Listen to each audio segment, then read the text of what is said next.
오늘 은혜 받으실 말씀은 요한복음 3장 8절의 말씀입니다. 요한복음 3장 8절의 말씀 제가 읽어드리겠습니다. 바람이 임의로 불매 네가 그 소리는 들어도 어디서 와서 어디로 가는지 알지 못하나니 성령으로 난 사람도 다 그러하니라. 아멘. 네, 이 말씀은 니고데모와 예수님이 만나서 말씀하시는 장면입니다. 그때에 예수님께서 말씀하시기를 거듭나지 아니하면 사람이 거듭나지 아니하면 하나님의 나라를 볼 수 없느니라. 이렇게 말씀하셨을 때 니고데모가 그 말에 대해서 이해하지를 못했어요. 그래서 사람이 어떻게 거듭날 수 있습니까? 사람이 모태에 다시 들어갔다가 나와야 됩니까? 어떻게 사람이 다시 날 수가 있습니까? 이래 물었을 때에 예수님께서 다시 대답하기를 사람이 이제 물과 성령으로 거듭나지 아니하면 하나님 나라에 들어갈 수 없느니라 이런 말씀을 하셨어요. 그래서 거듭남에는 두 가지가 있는데 첫 번째는 물로 거듭남이 있고 그리고 두 번째는 성령으로 거듭남이 있다라는 이 말씀을 하신 것입니다. 그 다음에 하신 말씀이 성령으로 거듭난 것에 대해서 비유로 예수님께서 말씀하신 것이 오늘 이 장면인데 사람들이 이 성령으로 거듭나는 부분에 대해서 오해를 하면 성령 받는 것이 무엇인지 또 어떻게 받는지 또 받을 때 나타나는 표적이 무엇인지 이런 부분들에 대해서 이 부분적으로 알게 되기 때문에 하나님의 말씀에 정확하게 알지 못하게 됩니다. 우리는 성령을 이미 받았고 이 성령이 계신다는 이 하나님의 말씀에 대해서도 들었고 그 말씀에 대해서 이해를 하기 때문에 이 말씀이 무슨 말인지를 우리가 알 수가 있어요. 성령으로 거듭난다는 것이 예수님을 믿는다고 끝나는 것이 아니라 예수님을 믿는 사람들에게 이제 예수님이 보내주시는 약속의 성령, 그 성령을 받는 것이 성령으로 거듭나는 것이고 이 성령 침례를 받는 것이고 그리고 이 성령으로 침례를 받을 때에 나타나는 현상이 있다라는 것까지도 우리는 이제 말씀을 통해 다 알았기 때문에 경험적으로 알고 있기 때문에 이 말씀에 대해서 우리는 이제 이해를 하고 있습니다. 그런데 니고데모를 보시면 니고데모가 이 성령에 대해서 이제 잘 알지를 못하는 거예요. 예수님께 묻기를 이제 성령으로 거듭나는 것이 무엇입니까? 사람이 어떻게 거듭날 수가 있습니까? 다시 태어날 수가 있습니까? 이래 묻는데 우리는 이 니고데모의 이 모습을 이미 다 경험을 한 상태에서 이 니고데모와 예수님의 대화의 장면을 보기 때문에 이것이 조금 이상해 보일 수가 있어요. 그러나 성령에 대해서 듣지도 못했고 이때까지는 아직까지 성령이 한 번도 내리신 일도 없고 그런 상황에서 예수님이 갑자기 성령으로 거듭나야 된다라고 이렇게 말씀을 하시면 우리 또한 이 말씀을 들을 때에 이 말씀에 대해서 우리가 경험을 해본 적이 없기 때문에 알지 못하고 성령 받은 것을 본 적도 없는 이 상황에서 우리는 성령을 받는 것이 어떤 것인지 예수님이 말씀하셨을 때 그 말에 대해서 이해하지 못하는 것은 이제 당연한 것입니다. 우리가 이제 성령을 받지 않고 이제 말씀에 대해서 모르는 채로 예수님의 말씀을 들었다 한번 생각해 보세요. 니고데모와 같이 사람이 어떻게 거듭날 수가 있습니까? 사람이 어떻게 두 번 다시 태어날 수가 있습니까? 모태에 다시 들어갔다 나와야 됩니까? 이런 식으로 이 반응이 나올 수밖에 없는 것입니다. 그러면 다시 말하면 이 말은 성령으로 거듭난다라는 이 부분에 대해서 쉬운 일이 아니란 거예요.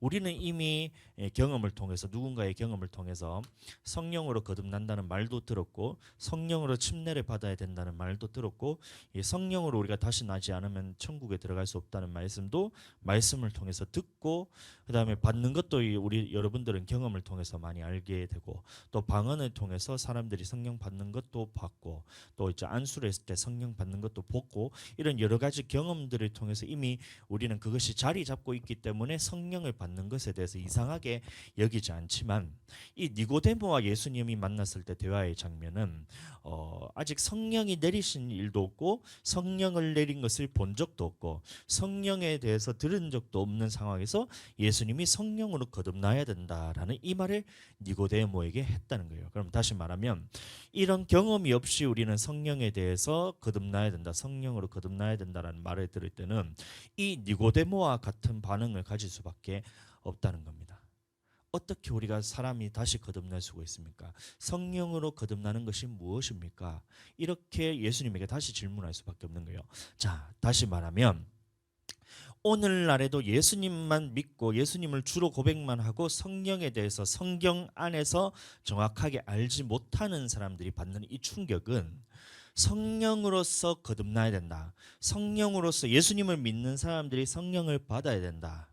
예수님을 믿었다 한다 할지라도 이것이 다 구원을 받는 것이 아니고 믿는 자들이 받을 성령이 있는데 이 성령으로서 거듭나야지만 천국 간다라는 말을 들었을 때는 이 니고데모와 같은 충격적인 이 메시지로 들린다는 거예요.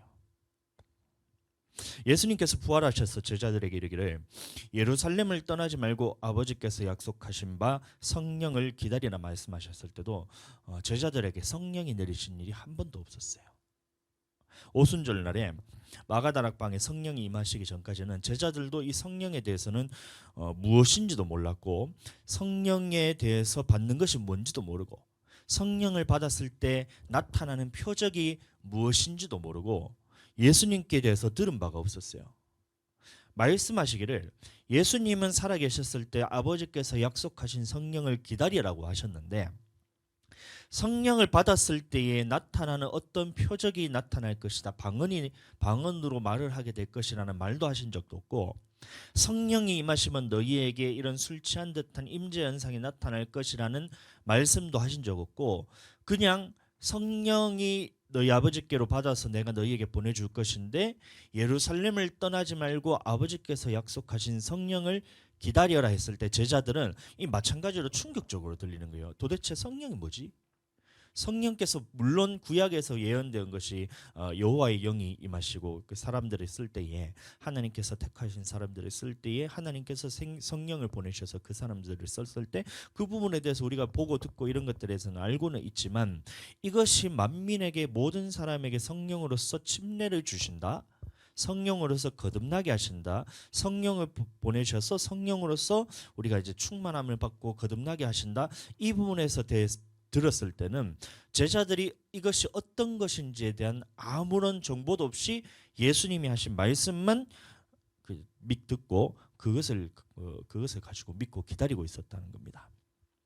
마가다락방에서 모여서 기도할 때 그리고 성령을 받았을 때에 다시 말하면 아무것도 모르고 우리가 성령에 대해서 기다리면서 예루살렘을 떠나지 말고 마가다락방에서 모여서 모든 제자들이 기도를 했을 때에 우리가 성령이 임했을 때에 이 성령이 임했다는 사실에 대해서 우리가 알지 못하면 성령이 임했다는 이 사실에 대해서 우리가 깨닫지 못하고 알아듣지 못하고 우리가 느끼지 못한다면 제자들은 예루살렘에서 끝까지 계속해서 남아서 다시 성령이 언제 임했는지도 모르는 채 계속 기도만 했었어야 돼요. 다시 성령은 영이기 때문에 눈에 보이지도 않고 만져지지도 않습니다. 그러면 성령이 임했다는 사실, 우리 가운데 임했다는 이 사실이 성령으로 침례받고 성령으로 거듭났다는 이 사실에 대해서 우리가 알아채지 못한다면 우리는 영원토록 예루살렘을 떠나지 말고 기도를 하고 있었어야 돼요. 그런데 제자들이 오순절날 마가다락방에서 기도할 때에 자신들이 성령을 받았다는 이 사실을 분명하게 인식했다는 것을 우리가 알 수 있어요.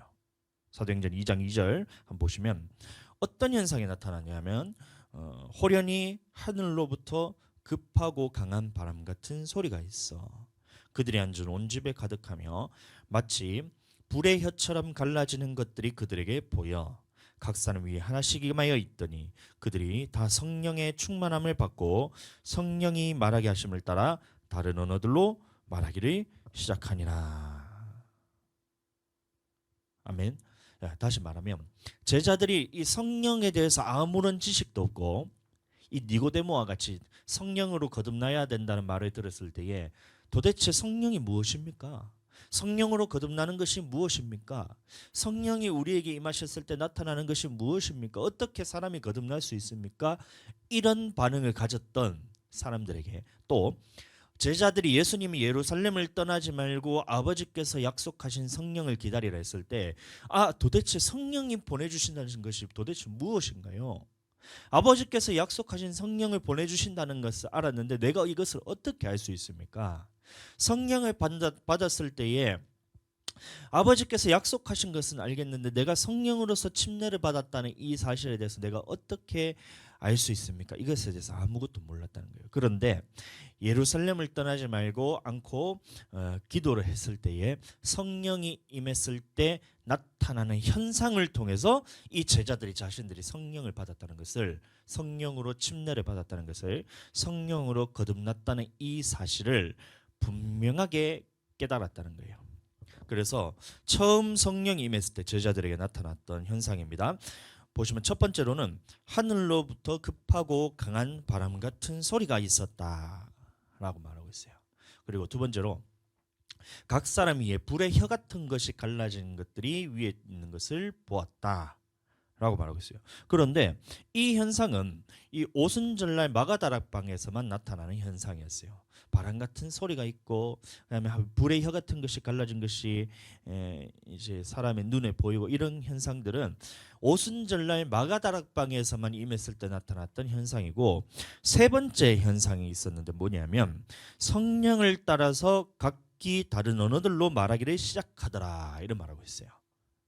또 개역 한글에서는 개역 개정에서는 성령을 따라 각기 다른 방언으로 말하기를 시작하더라, 이름하고 있습니다. 자, 그러면 이것이 오순절날 제자들이 성령을 받았을 때 나타났던 현상들이고, 또 사도행전 보시면 술에 취한 듯한 임재 현상들이 나타났다라고 말하고 있습니다. 그리고 사도행전을 전체적으로 쭉 살펴보면 성령 받았을 때는 어떠한 현상이 반드시 나타나는데 방언과 예언, 그리고 술 취한 현상들 같은 임재 현상들이 계속해서 성령 받는 곳마다 사람들에게 나타나기 시작합니다. 사도행전 8장에서 보면 사마리아에서도 이 성령 받는 것을 보았다 했어요. 그래서 빌립이 시몬이 저기 성령 받는 것을 보고 돈을 줘서 그것은 능력을 자기도 받고 싶다 했잖아요. 그러면 그 보고 듣는 현상이 있었다는 것을 말하고 있고, 사도행전 8장에서 10장에서 고넬료 집안에서도 보면 성령이 임했을 때 나타났던 현상인데 그것이 뭐냐면 방언을 말하며 하나님 높임을 들었다라고 말하고 있어요. 그러면 그때도 마찬가지로 사람들에게 성령이 임했는데 이 성령은 눈에 보이지 않지만 이 사람에게 성령이 임했다, 성령으로 침례를 받았다, 성령으로 거듭났다는 사실을 어떻게 알 수 있었냐면 이 사람에게 나타나는 현상이 있다는 것인데, 그것이 현상이 무엇이냐면 방언으로 말하기를 시작하니까 이 사람에게 성령이 임했다는 것을 제자들이 알았다는 거예요. 19장도 마찬가지로 아볼로의 제자들이 성령을 받았을 때도 보면 이제 사도 바울이 가서 이제 안수를 통해서 이제 성령을 받게 하니까 그 아볼로의 제자들이 방언으로 말하고 예언하기를 시작했습니다. 다시 말하면 나타나는 현상이 있는데 그것이 뭐냐면 방언으로 말하는 것을 보면, 이 방언으로서 기도하는 것을 보면 이 사람에게 성령이 임했다는 것을 우리가 알 수가 있다는 거예요. 자, 그런데 오늘 본문의 말씀을 보시면 요한복음 3장 8절 제가 다시 읽어드리겠습니다. 바람이 이미로 불매 네가 그 소리는 들어도 어디서 와서 어디로 가는지 알지 못하나니 성령으로 난 사람도 다 그러하니라, 이렇게 말하고 있어요. 다시 말하면 성령으로 난 사람은 바람처럼 어디서 왔는지도 모르고 어디로 가는지도 알지 못하나니, 이렇게 말하고 있어요. 그래서 사람들이 이 말씀을 오해해서 성령을 받는 것을 우리가 알 수 있는 것이 아니다, 성령을 받았는 것을 우리는 알지도 못하고 우리도 모르게 성령을 받았을 수도 있고, 성령을 받았는지 안 받았는지는 우리도 모르는 것이다, 이렇게 해석을 하는데 이 말씀은 그렇지 않습니다. 그래서 제가 이 말씀을 보고 제가 다시 한번 정립을 해드리기 위해서 제가 말씀을 드리는데, 이 예수님께서 성령 받는 것을 바람에 비유한 것은 성령을 받았을 때 우리가 알지 못하기 때문에 이렇게 말씀하신 것이 아니라, 성령은 눈에 보이지 않지만 우리가 소리가 들리는 것처럼 바람도 우리 눈에는 보이지 않지만 바람이 불었을 때 이 소리가 들린다는 거예요. 자, 그래서 나타나는 현상이 있다라는 것을 우리에게 말씀해 주신 것입니다. 실체는 보이지 않지만, 실체라는 이 성령은 보이지 않지만 성령이 우리에게 임했을 때는 바람이 눈에 보이지 않지만 나타나는 현상들이 있듯이, 소리가 들리고 눈에 보이는 것이 있듯이 성령을 받을 때도 나타나는 현상이 있고, 이것은 우리가 분명하게 알 수 있다라는 것을 예수님이 우리에게 보여주고 있다는 것입니다. 그리고 그 현상이 바로 사도행전에서 보았던 이 방언과 임재 현상이라는 거예요. 이 말씀에 대해서 제대로 이해하셔야 됩니다. 성령은 보이지 않지만 성령 받은 것을 내가 어떻게 할 수 있냐? 성령은 보이지 않지만 성령으로 거듭난 것을 우리가 어떻게 할 수 있냐?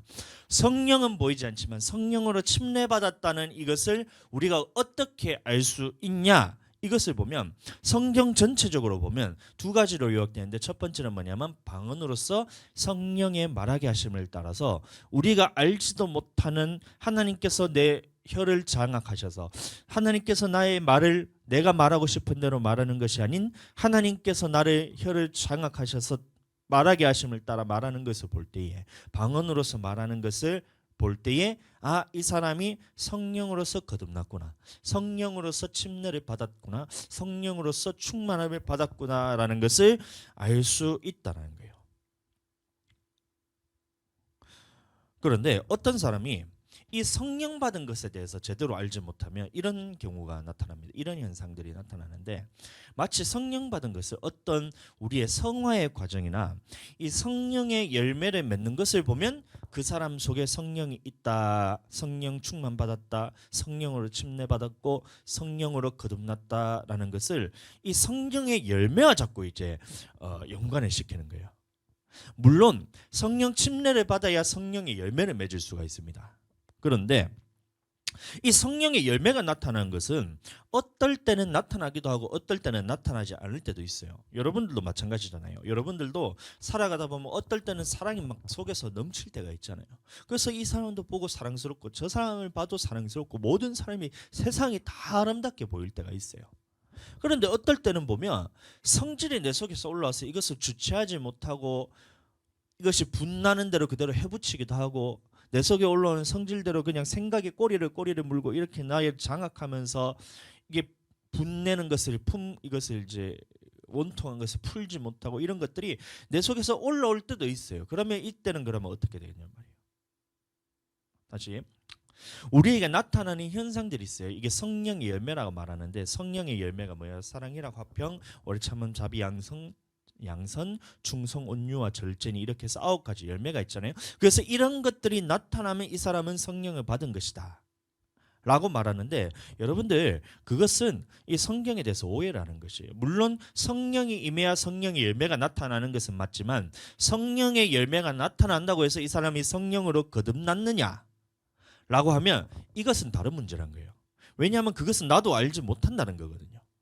내 안에 성령이 임했는지 내 안에 성령이 임하지 않았는지 나는 모르지만, 나는 모른다는 거예요. 그런데 나타나는 현상들을 보니까 이 사람들이 보니까 약간 착하게 살다, 약간 사랑이 넘치는 것 같다, 오래 참는 것 같다, 예를 보니까 투기도 안 하고 질투도 안 하고 이런 것들을 보니까 이 사람은 성령으로 거듭난 사람이야 라고, 그런 것들을 보면서 자꾸 판단을 하게 돼요. 여러분들, 우리는 성령을 받더라도 그런 것들이 내 속에서 치밀어 올라올 때가 있어요. 그러면 그때는 그러면 성령으로 거듭났던 것이 다시 끊어져서 육신으로 다시 거듭나는 거예요? 이런 차원의 문제가 아니란 거예요. 컨디션 좋을 때는 잘 하다가도 어떨 때는 몸이 피곤하거나 막 정신적으로 힘들 때는 보면 이게 성질대로 올라오는 대로 해붙일 때가 여러분들 더 많잖아요. 그러면 여러분들 성령으로 거듭난 게 아니에요? 이 질문인 겁니다. 성령으로 거듭난 게 아니에요? 성령으로 거듭난 것이 성령의 열매로서만 우리가 판단한다면, 우리가 잘할 때는 잘하잖아요. 성질대로 안 부리고 사랑하고 오래 참고 다독여주고, 아이들이 얼마나 그렇게 좀 정신적으로 힘들게 하고 피폐해진 가운데서도 막 사랑이 넘쳐서 막 이제 분내지 않고 막 다독이면서 이렇게 할 때, 그때는 성령의 우리가 충만함을 받은 거고. 그런데 어떨 때는 이것을 참지 못해가지고 애들을 혼내기도 하고 화내기도 하고 막 매질도 하기도 하고, 막 이것이 내 속에서 삭히지도 않고, 어떨 때는 억울한 일 당하고 나면 이것이 내 속에서 막 분노와 원수 같은 것들이 막 계속해서 미움 같은 것들이 계속 올라오면, 그럼 나는 성령으로 거듭난 것이 아니에요? 성령으로 침례받은 것이 아니에요. 이래 되는 거예요. 자, 그러니까 이래 나타나는 성령의 열매로서 이 사람이 성령 침례받았고 성령으로 거듭났는지 아닌지를 분간하는 것이 아니란 것입니다. 분명하게 우리가 알 수 있는 것이 뭐냐면 성령으로 우리에게 침례를 받았을 때 나타나는 현상이 있는데 그 현상이 무엇이냐면 이것이 성경에서 기록된 것으로 보면 방언과 임재 현상이에요.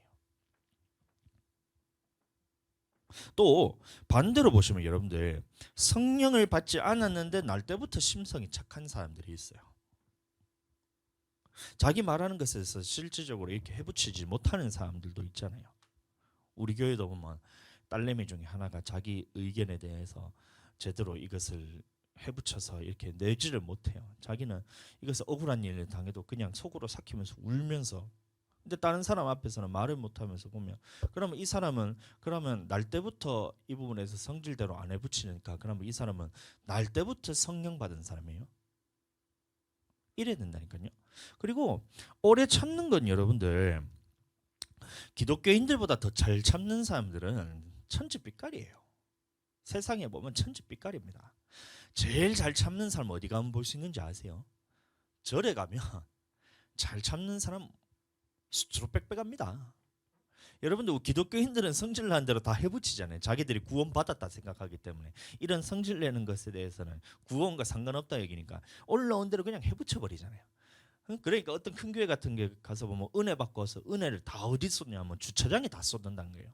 그게 무슨 말이냐 보니까 이 주차장에서 그 은혜 받았던 것이 서로 집에 빨리 가기 위해서 주차가 이게 저 뭐냐 빨리 가기 위해서 차를 막 이게 운전하다 보니까 이게 양보를 안 하다 보니까 그쪽에다가 은혜를 다 쏟고 온다고.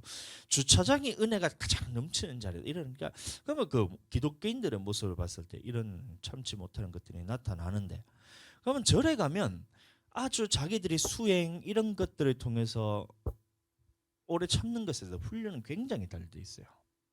오히려 우리 기독교인들보다 절에 가면 그런 참는 사람들이 훨씬 더 많아요. 그러면 그 사람들이 성령을 받았냔 말이에요. 아니란 겁니다. 그러니까 성령의 열매가 나타나느냐 성령의 열매가 나타나지 않느냐로서는 이 사람이 성령을 받았는지 안 받았는지를 판단할 수가 없는 것입니다. 아무리 그 사람이 사랑이 넘친다 해도 그 사람이 성령을 안 받았을 수도 있어요. 근데 이 사람이 개차반으로 산다 해도 막 살아가는 동안 너무 이게 기독교인이 맞나 싶을 정도로 악하게 산다 할지라도 이 사람이 성령 받았을 수도 있어요. 그런데 그것은 우리가 어떻게 판단할 수 있냐면 반드시 알 수 있는 현상이 있다라는 것을 우리에게 말하고 있어요. 만약에 이런 예수님의 말씀이 없거나 사도행전에 성령이 받았을 때 나타나는 이런 현상들, 표적들에 대한 기록이 없었다면 우리 또한 성령에 대해서 알지 못한 채 니고데모와 같이 이런 어리석은 질문을 하게 되는 겁니다. 성령으로서 어떻게 사람이 거듭날 수 있습니까? 성령 받은 것이 도대체 무엇입니까? 성령으로 거듭나면 사람이 어떻게 됩니까? 도대체 사람이 어떻게 거듭날 수 있어요? 다시 어머니의 모태에 들어갔다 나와야 됩니까? 이래야 되는 거예요. 성령이 받는 건지 무엇인지에 대해서 성경 안에서 우리가 다 보고 이것을 깨닫지 못하면 니고데모와 같이 이것에 대해서 알지 못하고 이 딴소리를 하게 되는 거예요. 성경에는 이 성령에 대해서 아주 기록이 자세하게 되어 있어요. 왜냐하면 이 성령에 대해서 제대로 알지 못하면, 성령 침례에 대해서 제대로 알지 못하면 우리는 온전히 예수 그리스도의 분량에까지 자랄 수가 없기 때문에 완전하게 기록이 되어 있다고 말하고 있습니다. 히브리서 6장 1절 2절 보시면 그러므로 우리가 그리스도의 도의 초보를 버리고 죽은 행실을 회개함과 하나님께 대한 신앙과 침례들과 안수와 죽은 자의 부활과 영원한 심판에 관한 교훈의 터를 다시 닦지 말고 완전한 대로 나아갈지니라 이렇게 말하고 있어요. 그래서 완전한 교훈의 터가 있는데 여기서 보시면 6가지 주제 중에 침례들이라고 말하고 있어요. 그래서 침례들이라 했을 때 침례는 무슨 침례가 있는지에 대해서 우리가 알아야 되는데 성령 침례, 물 침례, 불 침례가 있다고 말하고 있어요. 그게 사도 요한이 말하기를, 침례 요한이 말하기를 나는 너희를 회개케 하기 위해서 물로 침례를 주거니와 내 뒤에 오신 이는 나보다 능력이 많으시나니 나는 그의 신들매 풀기도 감당하지 못하겠노라 하면서 나는 물로 침례를 주거니와 내 뒤에 오신 이는 성령으로서 침례를 주신다라고 말하고 있다는 겁니다. 자, 그러면 성령 침례라는 것이 분명히 존재하는데 물 침례라는 것을 우리에게 회개케 하기 위해서 주시는 침례라는 것입니다. 그래서 예수 그리스도를 믿을 때에 예수 그리스도를 주로 고백함을 통해서 이 죄에 대해서 사함받고 하나님의 백성이 되는 것을 의미합니다. 그래서 이것은 물침례이고, 성령 침례라는 것은 뭐냐면 예수님을 믿는 사람들이 받을 성령으로 침례받는 것을 성령 침례라 말하는 거예요. 그러니까 예수님 믿는다고 해서 모든 사람이 성령을 받았다, 이것은 성경적으로 맞지가 않는 겁니다. 그래서 오늘날 성경의 대부분 뭐라고 기록이 되어 있냐면 침례교단에서는 그래도 좀 덜한데, 이 장로교단이나 아니면 다른 교단에서 보는 우리가 일일 보통적으로 쓰고 있는 성경의 번역본들을 보면 이것을 대부분 뭐라 기록되어 있냐면 세례라고 기록이 되어 있어요. 이건 가톨릭의 전제입니다. 이 세례라고 기록이 되어 있는데 이 세례로는 그 의미를 온전히 전달할 수가 없습니다. 이 예수님이 말씀하실 때 침례라는 말의 그 의미는 무엇이냐면, 이 홍해에서 우리 조상들이 물에서 죽은 바 장사 지낸 바 되고 다시 물에서 건짐을 받았을 때는 새 사람으로서 사는 것이잖아요. 이 마찬가지로 예수 그리스도를 믿는다는 그 고백 안에는 무엇이냐면, 예수님과 함께 물에 들어감으로 인해서 이전의 나의 모습은 장사 지낸 바 되고 죽은 바 되고 새롭게 다시 물에 나옴을 통해서 물에서 나올 때는 예수 그리스도로 다시 살겠습니다. 이 고백이 뭐냐면 침례잖아요. 근데 세례라는 것은 뭐냐면 이 관수례가 있기도 하고 물로 뿌리는 것이 있는데, 이 물로 뿌리는 것도 그렇고 물로 붓는 것도 그렇고 이것은 온전한 의미에 대해서 우리에게 알려줄 수가 없는 거예요. 그것을 전부를 담지 못하고 있는 것입니다. 이것은 회개의 의미인데, 물로 붓거나 뿌려서 죄를 씻는다 하면 여전히 나의 모습은 육신은 그대로 살아있는데 물을 붓고 씻어봐야 여전히 나는 육신의 존재로서 죄인의 존재로서 살 수밖에 없는 거예요. 존재 자체가 여전히 죄인인데 물로 씻어봐야 죄인의 신분에서 변하지가 않는 겁니다. 믿는 자들이 받는 것도 이게 세례가 아니라 침례라 해야지 이것이 성경적인 거예요. 이것 때문에 우리 침례 교단의 이제 조상들이, 이 선배들이 이것 때문에 얼마나 많은 순교를 당했는지 모릅니다. 뭐 초대 교회가 아니라 우리나라에 복음이 들어왔을 때에 이 침례와 세례 이 차이 때문에 침례 교인의 목사님들은 어떻게 되냐면, 교인들은 어떻게 되냐면, 우리는 성경적으로 침례가 맞기 때문에 침례를 받아야 된다. 세례라 말하는 것은 그것은 잘못된 것이다, 이렇게 해서 우리가 얘기를 했잖아요. 근데 그 세례를 주는 다른 교단에 있는 사람들이 어떻게 했냐면, 그래 너희 침례 받는 것이 그래 좋으면 물에 들어가 죽으라고 사람들을 다 물에 수장시켜가 다 죽여버렸어요. 침례라는 그것 때문에. 근데 성경적으로 봤을 때는 침례가 맞잖아요.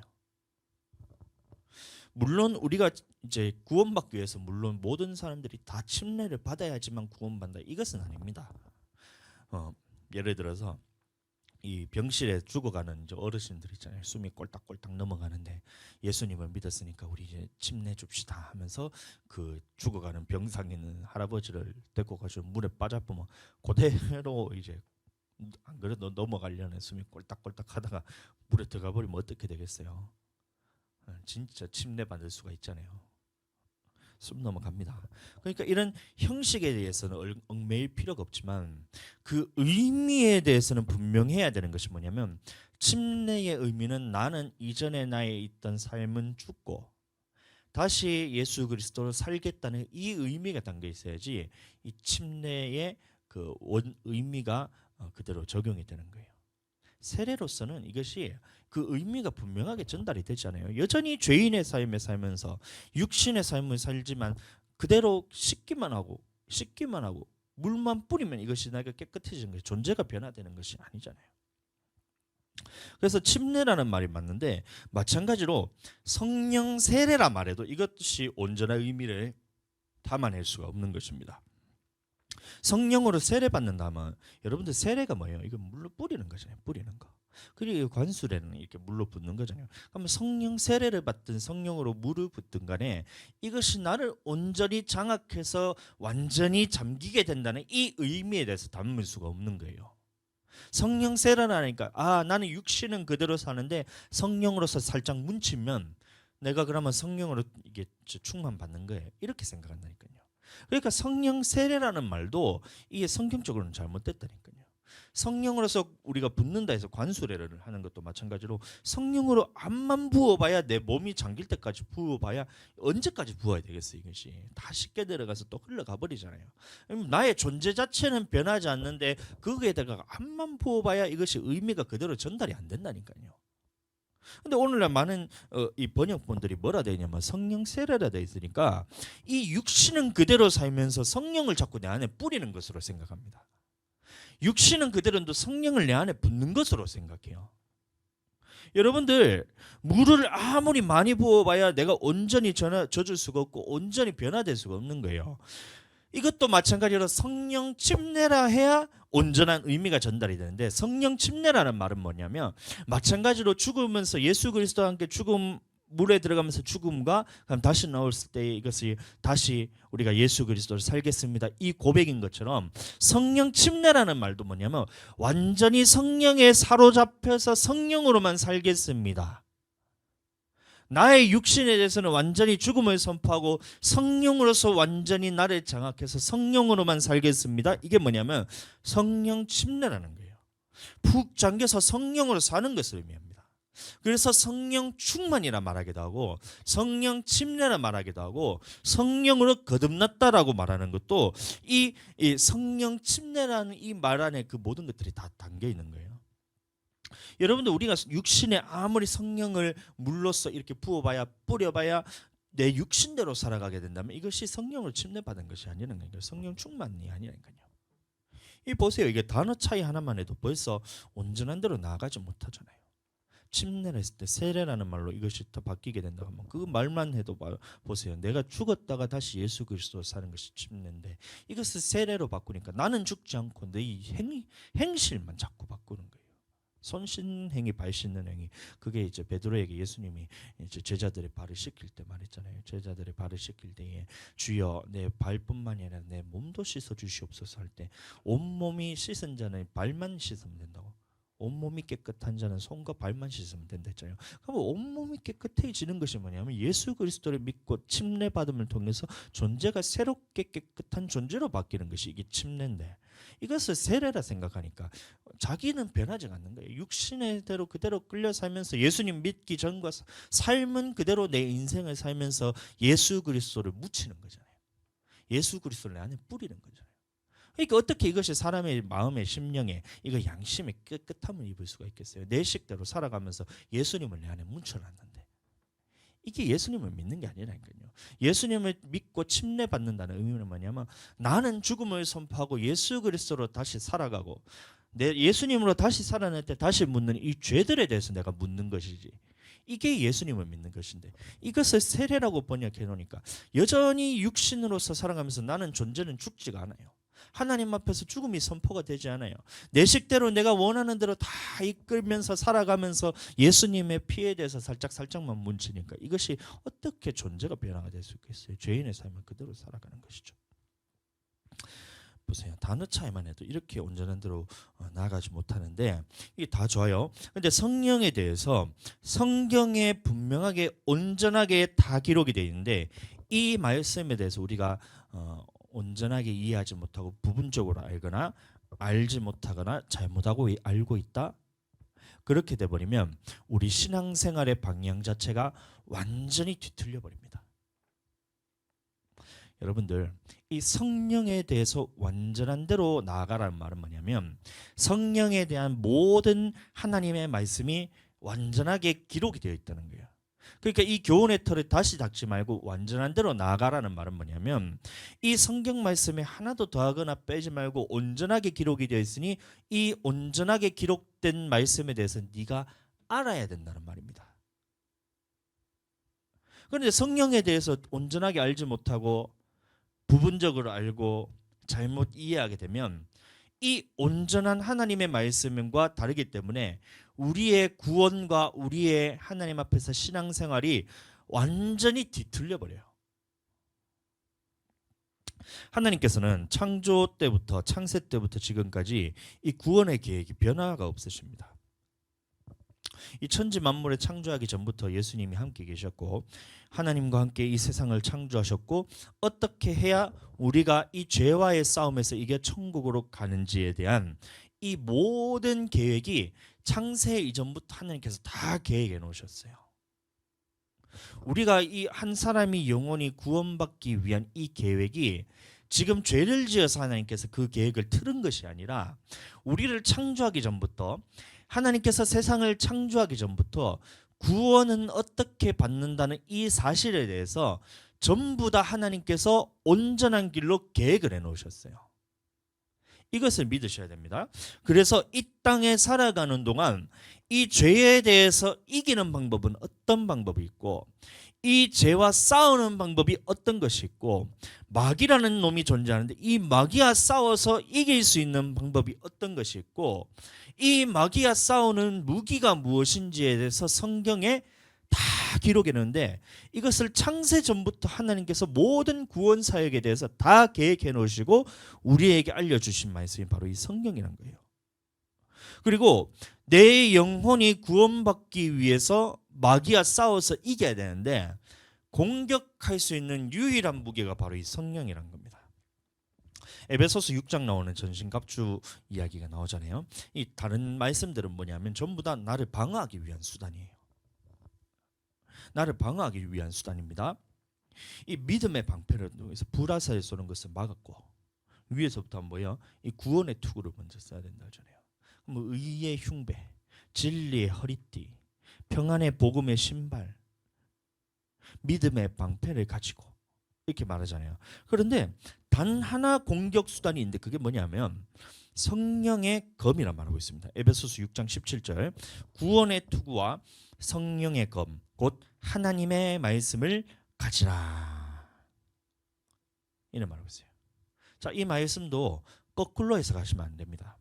하나님의 말씀 곧 성령의 검이 아닙니다.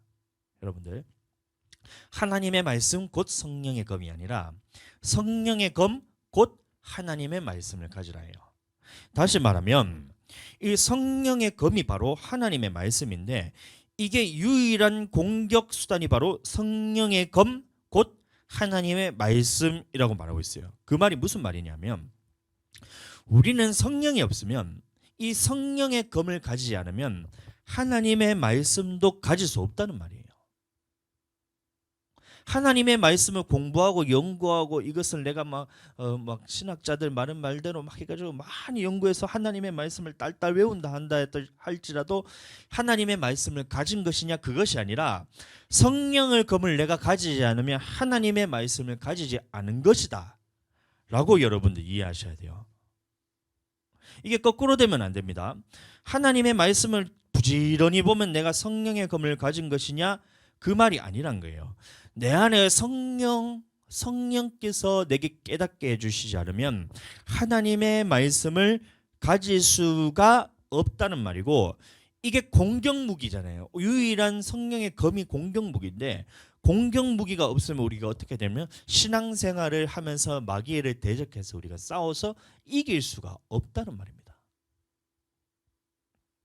믿음의 방패로 불화살을 쏴대는 것을 아무리 막는다 해봐야 막아봐야 이것을 다음에 또 쏘잖아요. 구원의 투구, 의의 흉배, 진리의 허리띠, 급소를 다 보호하고 평안의 복음의 신발을 신는다 할지라도 마귀가 공격해서 대적해서 싸울 수가 없다면 늘 우리는 막기만 해야 되는 거예요. 막이 맞는다고 해서 여러분들 승리할 수가 없는 겁니다. 제가 여러 번 비유를 들었지만 복싱 같은 경기를 하잖아요. 뭐 K1 무슨 좀 많이 바뀌어서 UFC 이런 것들에서 하여튼 격투기 같은 걸 하잖아요. 그럼 격투기를 싸움을 할 때에 이것을 이기는 것을 어떻게 우리가 승패를 가르냐면 상대방을 쓰러뜨리거나 더 많이 때리거나 이 사람을 기절시키거나 이렇게 해야 되잖아요. 그러면 여러분들이 생각하기를 나는 경기장에 썼으니까 나는 더 많이 막았어. 더 많이 맞았는데 내가 안 아파. 더 많이 나는 맞았지만 나는 평안해. 그럼 이것이 내가 승리할 수 있는 비결이에요. 이게 아니라 이것은 마귀한테 쭉 터지면서 계속해서 맞으면서도 정신 승리를 할 뿐입니다. 신앙생활에도 마찬가지로 신앙생활은 마귀와의 전쟁입니다. 전쟁인데 불화살을 쏠 때에 나는 많이 막았다고 내가 이길 수 있는 게 아니에요. 내가 하나님 앞에서 믿음의 공격이 아무리 많이 우리에게 왔을 때 이것을 그래도 내 믿음의 방패를 가지고 내가 막았고, 내가 의로움, 하나님 앞에서 악한 것들이 내 마음속에 들어올 때 이것을 의의 흉배로서 내가 많이 이기고, 그 다음에 내가 구원에 대해서 내가 뺏길 것 같은데 구원의 투구를 써서 내가 구원받았다는 확신을 내가 가지고, 하나님 앞에서 내가 복음에 대해서 전하면서 아무리 많이 전한다 할지라도 마귀와의 싸움에서 이기기 위해서는 이 성령의 검이 있어야 되는데, 이 성령의 검 곧 하나님의 말씀을 내가 가지지 않는다면 나는 마귀와의 싸움에서 절대로 승리할 수가 없는 거예요. 여러분들 신앙생활의 승리는 그래서 오직 성령께만 달려있다는 사실, 여러분들 이것을 깨달으셔야 됩니다. 성령의 검이라는 말은 뭐냐면 항상 성령으로 충만함으로 무장하라는 말이고, 이 성령을 충만함으로 무장할 때에 하나님의 깨닫게 하시는 그 말씀으로 무장하라는 말이지, 성령 없이 말씀을 아무리 많이 안다고 해서 여러분들 하나님의 말씀을 가진 것이 아니에요. 여러분들 하나님의 말씀은 성령께서 깨닫게 해주시지 않으면 하나도 모르는 것과 똑같아요. 여러분들 그러니까 도올 김용옥 같은 사람들 한번 보세요. 성경에 대해서 얼마나 박식하게 많이 알아요. 그런데도 그 사람이 하나님의 말씀에 대해서 가지지 못한 자라고 제가 말할 수 있는 것은 뭐냐면, 그 사람에게는 성령을 통해서 깨닫게 하시는 하나님의 말씀이 없기 때문에 그런 것이에요. 마찬가지로 오늘날 성령 없이 아무리 성경에 대해서 많이 연구하고, 아무리 성경 배경에 대해서 많이 연구하고, 성경에 대해서 자기 나름대로의 지식이 정말 일가견이 있다 할지라도 성령 없이 성경을 보았을 때 그것은 뭐냐면 하나님의 말씀에 대해서 잘못 오해하면서 쌓고 있는 이 죄와 같은 거예요. 성령의 검 곧 하나님의 말씀이라 했잖아요. 성령 충만할 때에 성령께서 깨닫게 해주시는 말씀이 내 말씀이지, 성령 없이 말씀 많이 본다고 해서 안다고 해서 내 말씀이 되는 것이 아니라는 말입니다. 자, 그러니까 하나님께서는 창조하시기 전부터, 세상을 창조하시기 전부터, 내 영혼을 모태에 짓기 전부터 나를 알고 계획하시고, 모든 사람의 인류를 만들기 전 그 전부터 하나님께서는 이 구원 사역에 대해서 어떻게 해야 마귀에 대해서 싸움에서 이길 수 있고 어떻게 해야 천국에 들어갈 수 있는지에 대한 이 구원의 계획을 하나님께서 딱 정해 두셨는데, 여기에서 필수적으로 신앙생활에서 승리할 수 있는 것은 뭐냐면 유일한 방법이 바로 성령이란 것인데, 마귀와의 싸움에서 이기기 위해서 절대적으로 필요한 것이 성령이고, 내 영혼이 천국 가기 위해서 반드시 받아야 되는 것이 성령이고, 우리가 반드시 성령으로 거듭나야 하는 것이고 성령으로 침례받아야 되는 것인데, 오늘 본문 말씀 오해하시게 되면 이 성령에 대해서 두리뭉실하게 이해하게 됩니다. 마귀가 노리는 것이 바로 그겁니다. 여러분들 하나님의 구원 사역의 계획에 대해서는 온전하게 하나님께서 다 기록해 두셨다 했잖아요. 창세 전부터. 그런데 마귀도 이 구원 사역의 계획에 대해서 너무나 잘 알아요. 그러니까 어디 틈에 대해서 빈틈을 노리고 여기만 딱 막아버리면 이 사람들이 구원을 받지 못하겠다는 그 틈마다 마귀는 공격하게 됩니다. 그래서 첫 번째가 뭐냐면 이 하나님 앞에서 의롭게 살아야지 천국 가는데, 이 의롭게 살지 못하도록 이 틈을 막아버려요. 그래서 우리에게 죄라는 것을 불어넣잖아요. 마귀가 이 틈입니다. 그러면 죄를 지었다고 모든 사람이 다 천국 지옥 가느냐, 그것이 아니라 하나님께서는 이 구원 사역의 계획에 대해서 전부 다 알고 우리에게 말씀하셨다 했잖아요. 그러니까 죄인이라고 지옥 가는 것이 아니라 죄인에게 어떻게 해야 천국 갈 수 있는지 그 길을 열어주셨는데, 그 길이 뭐냐면 예수 그리스도를 믿음을 통해서 내 죄가 사함받고 존재 자체가 새롭게 변화되어야 된다. 모든 사람이 죄를 지어서 하나님의 영광에 이르지 못하였으며 하나님의 은사는 예수 그리스도를 믿는 믿음으로 말미암은 거잖아요. 그러니까 예수 그리스도를 믿는 믿음을 통해서 의롭게 되고, 이를 통해서 하나님 나라로 다시 구원의 길이 열리는 것이 창세 전부터 기록되어 있는 하나님께서 계획하신 구원 사역의 계획인데, 이 틈을 또 마귀가 노리는 거예요. 그러니까 예수님을 믿지 못하도록 마귀가 딱 틈을 타고 이것을 막아버립니다. 첫 번째는 죄를 불어넣어서 죄를 짓게 만들고, 두 번째는 예수 그리스도를 믿지 못해서 사람의 구원 사역을 방해하고, 세 번째는 뭐냐면 예수님을 믿는 사람들에게 똑같이 여전히 작용하는 것이 뭐냐면 마귀와 대적해서 싸워서 이겨서 죄와 피 흘리기까지 싸워서 이 승리하는 사람에게 하나님 나라에 대해서 구원을 주시겠다는 이 하나님의 말씀의 메시지가 하나님의 계획인데, 세 번째 그 틈을 막아버려요. 그게 뭐냐면 성령으로서 마귀를 대적하지 못하도록 두리뭉실하게 해버리는 거예요. 틈을 막아버립니다. 성령을 통해서 성령의 곧 하나님의 말씀을 가지라. 그래야 마귀를 대적해서 이길 수가 있고, 성령으로서 우리가 충만하고 성령으로서 거듭나고 성령으로 침례받아야 죄와 싸우면서 하나님 앞에서 의로움을 유지하면서 이 내 영과 혼과 육을 하나님 앞에 온전하게 거룩하게 유지해서 하나님 앞에 설 수 있는데, 요 틈을 딱 막아버리는 거예요. 그러니까 성령으로 거듭나는 것에 대해서, 성령으로 침례받고 성령으로 충만받는 이 부분에 대해서 야, 사람들에게 혼미하게 해버리자. 야, 그러니까 보지 봐라. 죄 짓는다고 이것이 모든 사람이 지옥 가는 게 아니라 예수님 믿는 거 그래 좋아, 여기까지 내가 허용해 줄게. 예수님 믿는 것까지는 좋은데 그 다음부터는 너는 구원받았으니까 성령 받지 않아도 되고 죄와 싸우지 않아도 되고 마귀와는 싸우지, 나랑 친하게 지내자니까. 너 예수님 믿으면 천국 가잖아. 천국 가니까 나랑 같이 친하게 지내자고. 나도 이제 너 천국 가는 거 방해 안 할 테니까 마귀 내가 마귀예요. 나랑 같이 친하게 지내자. 응? 나랑 싸우지 말자. 좀 친하게 지내자니까. 너 구원 받았잖아. 그러니까 성령 받지 말고 성령 안에서 기도하지 말고 성령 그래, 하나님의 말씀 많이 연구해. 많이 연구해. 네가 진짜 막 10시간 막 20시간 하나님의 말씀 그래 평생토록 외워. 그래 해도 더 좋아. 그런데 성령 받지 마. 성령 받아서 나와 대적하지 마. 난 너 친구라니까. 이 마귀가 이렇게 하는 거예요, 여러분들.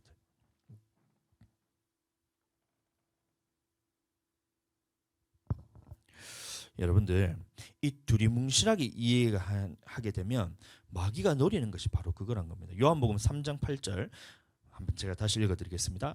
바람이 임의로 불매 네가 그 소리는 들어도 어디서 와서 어디로 가는지 알지 못하나니 성령으로 난 사람도 다 그러하니라, 이렇게 말하고 있어요. 그러면 예수님은 이 말씀하실 때는 전체적인 구원 사역, 하나님의 그 구원의 계획 안에서는 어떤 의미로 말씀하셨냐면, 성령을 받을 때는 분명히 나타나는 현상이 있고 표적이 있다. 바람이 네가 보이진 않지만 그 소리를 들으면 통해서 네가 바람이 있다는 것을 알잖아. 현상을 통해서 바람이 있다는 것을 네가 알잖아. 이것처럼 보이지도 않고 들리지도 않지만 성령으로 거듭난 사람은 나타나는 현상이 있다. 이래야 전체적인 이 하나님의 구원 사역에 있어서 그것이 이게 저 메시지가 동일하게 되는데, 우리가 성령을 받는 것이 어떻게 해야 아는 것인지, 성령께서 진리로 인도하신다는 말씀이 무엇인지 이것이 이해가 되는데, 오늘날 많은 크리스천들이 이 말씀을 잘못 이해해서 성령 받는 것을 우리는 이해할 수 없다, 성령 받는 것을 우리는 알 수가 없다, 깨달을 수 없다, 하나님께서는 아시고 우리는 알 수가 없다. 그러니까 나타나는 이런 우리가 행위나 우리가 나타나는 성령의 열매를 보면 이 사람이 성령 받았는지 안 받았는지 알 수가 있는 것이지, 하나님만 아시고 우리는 모른다라고 이렇게 돼버리는 순간 어떻게 되냐면 우리는 하나님의 말씀을 깨닫지도 못해요. 여러분들, 자기가 성령 받은 사람들도 자기가 성령 받은 것을 깨닫지 못해요. 그 다음부터는 어떻게 되냐면 그저 나타나는 행위에만 초점을 맞추게 됩니다. 그러니까 내가 다른 사람보다 더 많이 사랑하고 더 많이 오래 참는 이 행위에 초점을 맞추는 거예요. 더 많이 자비하고 양선이 뭐냐면 내 가난한 자들에게 내 베풀어 준 게 양선이잖아요. 더 많이 양선하고 그다음에 더 많이 희락하고 이런 하나님의 성령의 열매에만 초점을 맞추다 보니까 내가 성령 받았을 때 나타나는 이 하나님과 하나 되는 성령 침례받고 성령 안에서 거듭나는 이 부분에 대해서는 초점을 맞추지 못하도록 만들어버려요. 그래서 조금 화나는 게 적어주면 내가 성령 충만한 줄 알아요. 평상시에는 내가 분내는 것이 10개다가 내가 갑자기 막 분내는 것이 막 10개 중에 막 한 5개로 줄었다. 이야, 그러면 나는 성령 충만하구나. 1개로 줄었다. 이야, 나는 이제 예수님과 거의 비슷해졌구나, 이렇게 생각해요. 여러분들, 그것은 착각입니다. 여러분들, 그러다가 성질이 너무 많이 나면 야, 내가 성령 충만해서 끊어줬구나. 해붙여 버렸어요. 야, 성령께서 나를 떠나셨구나. 내가 그러면 성령 침례 받은 사람 아닌가? 성령 충만 받은 사람 아닌가? 내가 성령으로 거듭난 사람 아닌가? 이런 식으로 생각해요. 여러분들 그게 아니에요. 이거는 이럴 때고 있고 저럴 때도 있어요. 하나님과 이 성령 안에서 교제하는 깊이가 깊어지면 깊어질수록 이것들은 자연스럽게 나타나는 뒤에 나타나는 결과물이지 여기에 초점을 맞춘다고 이게 변화되는 게 아니라니까요. 여기에 초점을 맞춘다고 내가 성령 침례받고 성령으로 거듭난 게 아니라 성령으로 거듭나고 성령 침례받은 이 현상에 대해서 하나님 앞에서 내게 주신 메시지를 통해서 내가 어떻게 나타나는 현상이 있고 그 표적을 따라서 하나님 앞에서 믿음으로 기도하고 하나님 앞에 머무를 때에 나타나는 결과물이 열매로서 나타나는 것이지, 열매 가지고 막 이렇게 한다고 해서 내가 성령 침례받았나 안 받았나를 결정할 수 있는 것이 아니라는 것입니다. 다시 말씀드리지만 성령 충만, 성령 침례, 성령으로 거듭남은 정확하게 어떤 상태입니다. 어떤 상태인데 우리가 모르는 것이 아니라 정확하게 알 수 있는 어떠한 상태를 의미하는 것인데, 첫 번째가 뭐냐면 우리가 방언으로서 하나님 앞에서 내가 알지 못하는 하나님 앞에서 언어로서 성령께서 말하게 하심을 따라 말하기를 시작할 때 내가 성령 충만함을 받은 상태예요. 성령 충만함을 받고 성령 침례 받은 상태입니다. 성령으로서 거듭난 상태라는 거예요. 그러니까 이 현상이 나타나는 상태가 뭐냐면 이것이 성령으로서 거듭난 상태라는 겁니다. 그래서 이 상태를 계속해서 유지해야 되고 쉬지 말고 기도하라는 말씀하시는 것도 바로 그것이에요. 이것 있다고 해서 천국 가냐 지옥 가냐 그것은 아니에요. 이것이 있다고 해도 천국 갈 수도 있고 지옥 갈 수도 있어요. 내가 한번 성령으로 침례받아서 방언으로서 기도를 한다 할지라도 내가 뒤에 나타나는 결과물들이 하나님 앞에서 다르다면 내가 성령 침례는 받았지만 내가 지옥 갈 수도 있다, 이렇게 생각해야 되는 거예요. 성령 침례 받았으니까 내가 천국 갈 수 있다 이게 아니고 갈 수는 있죠. 성령 침례 받았다고 해서 내가 이것이 나타나는 것들이 잘못 나타나는 것들 다른 것들로 이렇게 해붙이게 된다면 나는 결국에는 그것은 뭐냐면 침례 성령으로서 거듭은 났지만 육신에 따라 행하기 때문에 내가 이것이 멸망을 받는 것이지 성령 침례 안 받은 것은 아니란 거예요. 성령 침례 받았지만 내가 육신대로 행하고 성령으로 행하는 사람이 있을 뿐이에요. 그런데 성령 침례 받지 않고 아무리 성령의 열매를 강조해봐야 이 존재 자체가 성령으로 거듭난 것이 아니기 때문에 이것은 말짱도루묵이란 겁니다. 헛방이란 거예요. 잘못된 것을 내가 계속해서 쌓고 있던 거예요. 믿음의 틀을 반석 위에 세우고 예수 그리스도 믿음 위에, 그 다음에 하나님께서 우리에게 주신 말씀, 예수님께서 우리에게 하신 말씀 위에다가 이 반석 위에 세워야 되는데 이 말씀 자체가 흔들린 채인데 내가 성령의 열매만 자꾸 하면서 그 위에 쌓아봐야 그것은 나중에 환란이 오고 풍랑이 일었을 때, 창수가 나고 이렇게 물이 덮었을 때 그것이 다 깨어지고 부서지고 부서짐이 심하다 그러잖아요. 그러니까 성령 열매 해봐야 그것은 이 기초를 통해서 출발된 것이 아니기 때문에 이것은 무너지는 것이고, 한다 할지라도 먼저 무엇을 해야 되냐면 성령을 기다려서 예수 그리스도께서 말씀하신 약속하신 성령을 받고 그 다음에 이것을 해야 되는 거예요. 두 개를 따로 여러분들이 이것을 따로 생각하셔야 돼요. 성령 침례 받은 것과 성령의 열매는 따로 생각해야 돼요.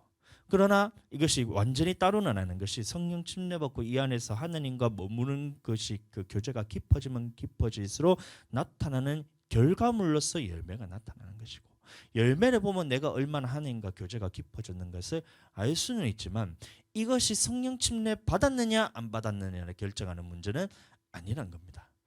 그리고 성령 침례, 성령으로 거듭난 것을 우리에게 하나님께서 말씀하시기를 분명히 네가 알 수 있는 어떠한 하나님 앞에서 표적이 있는 것인데 그것이 뭐냐면 방언으로서 기도와 이 성령이 말하게 하심을 따라 다른 언어들로 말하기를 시작하는 것이고, 또 술 취한 현상이라지만 이것도 마찬가지로 내 몸이 내 스스로 내가 원하는 대로 움직이는 것이 아니라 성령께서 이끄시는 대로 내가 이렇게 성령 안에서 움직이는 이런 모든 것들이 임재 현상이잖아요. 그러니까 이런 것들을 볼 때에 이 사람은 성령으로 침례를 받았구나, 성령으로 거듭났구나 하는 것을 우리가 알 수 있다는 것입니다. 그래서 이런 것들을 우리가 나타날 때에 바람이 어디로 와서 어디로 가는지는 알 수 없지만 바람이 어디로 와서 어디로 가는지는 알 수가 없지만 그 소리를 들으면 이 바람이 있다는 것을 알고 이 소리를 듣고 이 나타나는 현상을 통해서 바람이 있다는 것을 알 수 있듯이 성령으로 거듭난 사람도 이 사람 안에 성령이 눈으로 보인다면 여러분들 그것은 큰일 납니다. 여러분들 영적인 눈이 떠졌다고 해서 그 사람이 뭐 성령이 눈에 보이고 하나님이 눈에 보이고 이런다고 하는데 여러분들 그런 거짓말은 어디 있어요? 하나님을 본 자가 없다 했잖아요. 육신으로서 하나님을 보면 그 사람은 다 생명을 거두고 가시기 때문에 모세도 하나님을 보지 못했는데 자기가 무슨 모세보다 뛰어난 사람이어서 하나님은 두 눈을 부릅뜨고 봤다는 거예요. 말씀해 주지도 않는 얘기를. 그러니까 그런 것들을 차치하고 성령은 눈에 보이지 않지만 나타나는 현상이 있는데 그 나타나는 현상이 뭐냐면 열매가 아니라 하나님 앞에서 말씀하시기를 방언과 성령의 말하게 하심을 따라서 말하는 방언과 성령을 따라서 하는 행동인 이 술 취한 현상들로서 임재 현상들로서 나타난다라는 것을 여러분들 잘 이해하시게 되기를 축복합니다. 이것을 모르게 하는 것은 마귀의 작전이심을 여러분들 깨달으셔야 돼요. 마귀가 이 영혼을 멸망시키기 가장 쉬운 방법이 바로 성령 안에서 기도하지 않게 하면 여러분들 영혼은 그냥 저절로 멸망받게 됩니다. 저절로 죄를 짓게 되는 거예요. 그래서 성령 안에서 기도하지 않으면 방언이 뭐라 하냐면 성령 안에서 말하게 하심을 따라 내 영과 더불어 하나님의 영이 내 영과 더불어서 직접 하나님께 올리는 기도잖아요. 그럼 100% 응답되는 기도예요. 내 영혼이 어떻게 천국으로 가는지는 이 방언 안에 성령 안에 다 달려있다는 겁니다. 그래서 이 믿음을 통해서 우리가 기도를 할 때에 내가 천국 길로 걸어갈 수 있고 내 속에 올라오는 죄들에 대해서 이길 수가 있고 환난 가운데서 내가 견딜 힘도 거기서 다 나오고 모든 것들이 성령 안에서 기도할 때 나오는 것이 인데 성령 안에서 기도하지 않도록 마귀가 딱 집어넣는 거예요. 성령 받는 것은 그런 게 아니야. 방언하고 예언하고 그렇게 막 술 취한 행동 그게 성령 받는 게 아니라 성령의 열매가 중요해 하면서 이쪽으로 초점을 자꾸 맞추게 하잖아요. 물론 궁극적으로 나타나는 것도 이게 나타나야 되지만 요거 없이 요것으로 나타나게 하면 행위로 하잖아요. 행위로. 자기 육신의 행위로 하잖아요. 하나님의 믿음을 통해서 기도를 할 때 내가 이 관계 안에서 교제하는 그 깊이 안에서 내게 나타나는 저절로 뭔 열매 맺는 것이 이 성령의 열매인데 여기에만 초점을 맞추고 하나님과의 교제는 하지 않고 하나님과의 관계는 깊어지지 않고 이것만 초점을 맞추는 것이 마귀가 노리는 것이 여러분들 그것을 이해하셔야 돼요. 자, 그러니까 방언하지 않아도 돼. 기도할 때 방언으로 기도하지 않아도 돼. 네가 생각하고 네가 그 하나님 앞에서 깨달은 말로 기도하는 것이 더 중요하지 방언이 뭐가 중요해라는 이 잘못된 메시지가 딱 들어가 버리잖아요. 그러면 우리는 기도를 딱 닫아버리잖아요. 여러분들 기도 안 하잖아요. 그렇게 되면 하나님과의 관계에 대해서 멀어지게 되고 깊이에 대해서 자꾸 이게 떨어지게 됩니다. 그러면 어떻게 돼요? 내 속에서 올라오는 죄들에 대해서 이길 수가 없는 거예요. 저절로 죄를 짓게 됩니다. 하나님 앞에서 나타나는 성령 침례 나타나는 표적이 있는데 이것에 대해서 여러분들 이해하지 못하고 이거는 성령을 우리가 받았는지 알 수가 없다. 근데 나타나는 이 현상으로만 우리가 열매로서만 알 수 있다라고 해버리면 안 하잖아요.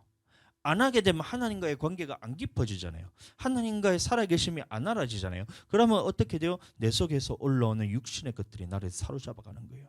죄를 저절로 짓게 됩니다. 여러분들 살인해 가면 그 살인하는 거예요. 하나님이 너를 붙들고 있으니까 그것을 안 할 수가 있는 것이지. 간음해하면 여러분들 하는 거예요. 도둑질해 하면 하는 거예요. 탐심 품어하면 하는 거예요. 거짓말해, 미워해, 음행을 네가 품어하면 그것을 마귀가 올라오는 것이 이게 강하기 때문에 이 죄에 대해서 이기기 위해서는 성령 안에서 교제하면서 이것이 머무를 때에 내 안에서 성령님이 강해서 이것을 이길 수가 있는데 이 교제가 없으니까 마귀가 주는 생각에 저절로 죄를 짓게 됩니다. 그러니까 마귀가 이 영혼을 멸망시키기 위한 가장 쉬운 방법은 뭐냐면 너가 기도 못하게 하는 거예요. 성령 안에서 기도하지 못하게 딱 막아버리는 순간 내 영혼은 저절로 죄를 짓게 만드는 거예요. 여러분들 살인해 마귀가 이렇게 공격해요? 아니잖아요. 너 미워해 이렇게 공격해요? 너 간음해, 너 음행해 이렇게 공격해요. 이렇게 공격 안 합니다. 여러분 잘 한번 생각해 보세요. 이거는 나타나는 결과물이지 이렇게 공격 안 한다니까요. 너 살인해 저기 가서 너 저 사람 죽여버려 이렇게 공격 안 해요. 마귀가 어떻게 공격하냐면 야 너 성령 안에서 기도하지 마. 요것만 하면 뒤에 따라오는 죄들은 그냥 고구마 줄기 캐듯이 드르륵 하면서 딸려오는 죄들이에요. 그러니까 그걸 일일이 그걸 시켜봐야 시키는 마귀도 입 아프고 그것을 하는 여러분도 힘들잖아요. 그 마귀도 생각하는 거예요. 자기도 생각이 있잖아요. 마귀도 인격이잖아요. 마귀가 성령님만 인격이고 마귀는 인격이 아닌 것 같으세요? 마귀도 인격이잖아요. 그러면 지도 생각이 있는데 그러면 살인에, 간음에, 도둑질에, 미워해, 음행에 이거를 다 시키려고 해서 시키는 게 지도 하루에 막 수백 가지 시키려고 하면 얼마나 귀찮겠어요. 그러니까 한 가지만 딱 하면 되는 거예요. 야, 너 성령 안에서 기도하지 마.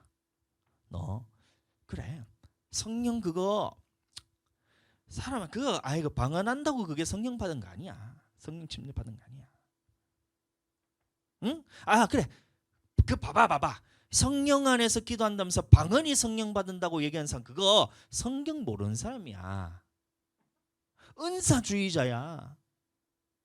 야 그렇게 거기에 미혹되면 네가 그렇게 방언으로 기도하면 그 봐봐라 그거 다른 사람들이 알아듣지도 못한 거 그 뭘라 해. 요 말에 딱 넘어가는 순간 나는 그 말이 전체적으로 무슨 말이냐면 너 방언으로 기도하지 말라는 얘기잖아요.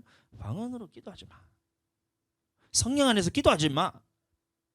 성령 안에서 기도하지 마. 딱 해버리는 순간 이 말에 딱 동의하고 이 마귀에게 딱 이제 친구가 되고 대적하지 않고 마귀와 함께 교제하잖아요. 뒤에 따라오는 죄들은 여러분들 안에 그 저절로 열매가 맺히게 됩니다. 성령 안에 우리가 교제를 할 때 성령에게 열매가 맺히듯이 마귀 안에서 교제할 때는 우리에게 저절로 맺히는 열매가 무엇으로 나타나냐면 이런 죄들로서 열매를 맺게 되는 거예요. 이것들로 공격을 안 한다니까요. 살인에, 간음에, 도둑질에, 미호에, 탐심품에 이렇게 공격 안 한다니까요. 너 성령 안에서 기도하지 마. 성령 안에서 기도하지 말고 방언으로 기도하지 마. 요거 딱 해버리면 뒤에 있는 것들은 다 따라서 네가 알아서 죄를 짓기 때문에 요거를 공격하는 거예요. 자, 전체적인 구원 사역에 있어서 하나님 앞에서 죄 짓는 것도 지가 집어넣어요. 그럼 죄인에서 신분에서 변화돼서 예수 그리스도를 믿고 내가 의인 되려고 할 때에 예수님을 믿지 못하도록 이것을 막아버려요. 예수님을 믿고 이제 마귀와 대적해서 싸우기 위해서 성령을 검을 갖고 내가 성령 충만함으로써 살아야 되는데 마귀가 공격하는 것이 뭐예요? 너 성령 안에서 기도하지 마. 전체 구원사역에서 절대적인데 내 영혼이 천국 가기 위해서는 절대적인 것이 성령인데 내 영혼이 천국 가기 위해서는 반드시 해야 되는 것이 성령 안에서 기도인데 하지 마. 너 성령 안에서 기도하지 말고 나랑 친하게 지내. 성령과 친하게 지내면 성령의 열매를 맺는데 너 나랑 친하게 지내. 예수님 믿지만 마귀랑 같이 친하게 지내. 해서 친하게 지내면 무슨 열매를 맺겠어요? 육신의 열매를 저절로 맺게 되는 거예요. 그래서 마귀가 노리는 것이 얘네들 성령에 대해서 혼미하게 하자. 성경에는 분명히 성령에 대해서 침례에 대해서 온전한 대로 나아가고 이 교훈의 틀에 다시 닥지 말라 했는데 얘네들 성령에 대해서 침례에 대해서 혼미하게 대해서 다 지들 성령 받은 줄 알게 착각하게 만들자. 그러면 더 이상 성령을 받지도 않을 거 아니야. 성령에 매달리지도 않을 거 아니야. 성령 안에서 기도도 하지 않을 거 아니야. 그러니까 성령 받는 거는 아무도 모르는 거야. 봐봐 예수님이 말했잖아. 마귀도 예수님 말 가지고 안 합니다. 예수님이 말했잖아. 성령 받은 것은 바람과 같지. 아무도 모르는 거야. 있는지 없는지도 몰라. 근데 나타나는 그거 봐봐. 네가 받았는지 안 받았는지는 하나님 알고 계시는 거야. 너는 몰라. 너 성령 받았는지 안 받았는지 너 몰라. 결국엔 어떻게 될까요? 성령 충만함을 받을 수가 없는 겁니다. 이 말은 뭐냐면 마귀와의 싸움에서 이길 수 없다는 말이고 결국 어떻게 될까요? 어떻게 되냐면 네 영혼이 그렇고 그렇게 됩니다. 저렇게 되고 마침내는 저 짝으로 가게 되는 거예요. 그러니까 사랑하는 성도 여러분 속지 마시고 이 말씀의 의미에 대해서 성령을 받은 것을 모른다라고 해석을 하게 되면 여러분들 마귀에게 넘어간 겁니다. 이 말씀은 성령을 받을 때는 이 바람이 불 때 우리가 알지는 못하지만, 바람은 보이지 않지만 그 바람이 있다는 것을 소리로서 분명히 듣는 것처럼 분명히 알 수 있는 현상이 있다는 사실, 표적이 있다는 사실, 여러분들 그것을 믿음으로 받아들이시게 되기를 축복합니다. 그리고 그 안에서, 성령 안에서 충만함으로써 계속해서 기도함을 통해서 성령과 더욱더 깊이 있게 교제해서 마귀와 싸워서 대적해서 이겨서 마침내 천국에까지 들어가는 이 구원사에게 여러분들 동참하시게 되기를 예수님의 이름으로 다시 한번 간절히 축복합니다.